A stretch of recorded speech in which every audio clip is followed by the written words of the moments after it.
everyone, welcome back to Catholic Home Life. My name is Lindsay and I'm doing this book club this summer and we're on chapter 17 already. There's really not many more chapters left, so it's kind of fun to be getting near the end of this. This chapter marks the very last section of the book, which is all about the soul, and the chapter 17, is about prioritizing prayer in your daily life.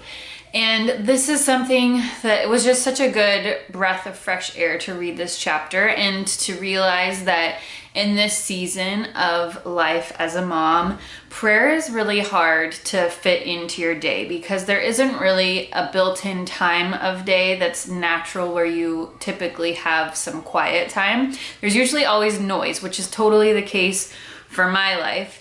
And reading this chapter just helped me realize that I need to make a better effort to carve that time out of the day for myself. So that's something that I really want to work on within my day-to-day life. But what I really wanted to share with you today in this video was all about having a holy hour and having an hour of adoration.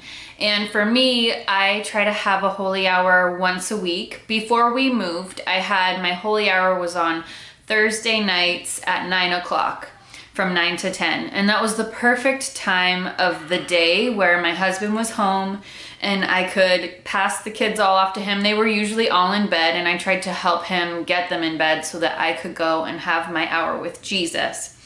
But having that 1 hour a week that I knew it was gonna be quiet, I was gonna be in the church, I was gonna have 1 hour of peace, that really kept me going throughout the week. And I just think that it's such a good chance for people to have a holy hour where they're away from the chaos of their life, they're in the church, and they can really have this special time with Jesus. The first thing to do would be to contact your local home parish and see if they offer holy hours of adoration in the church. At our church, the Blessed Sacrament is not exposed for adoration, but there is 24 hours of adoration available.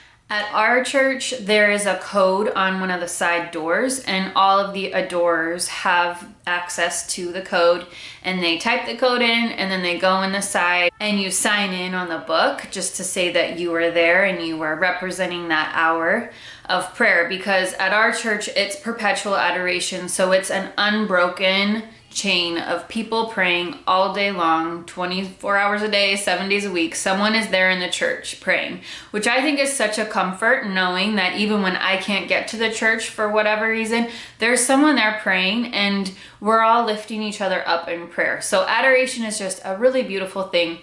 Some churches don't have it all the time. They don't have it perpetually, but they might have it 1 day a week where they even have Jesus exposed in the monstrance.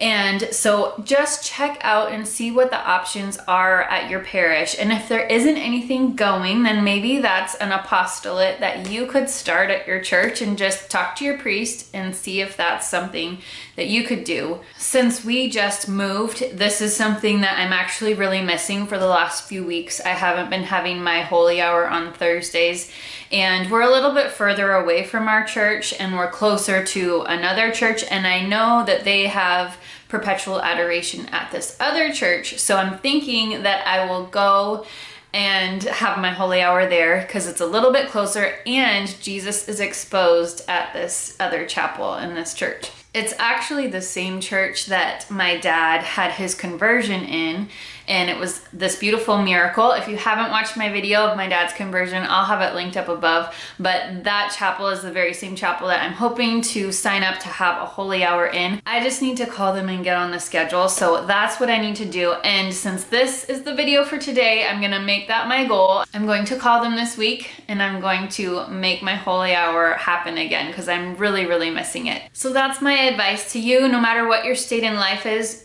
having a holy hour is just such a rejuvenating time in your week where you can really have quiet time that is truly quiet with our Lord. So I'd encourage you to just look into it. Let me know down in the comments, do you have a holy hour already? And what are the kinds of things that you like to do in your holy hour? If you're interested in me doing a video on the things that I like to do within that hour of prayer, leave a comment, let me know, and I'd be happy to do another video about that. So I hope you're having a great day and a great week, and I will talk to you in my next video. God bless you. Bye.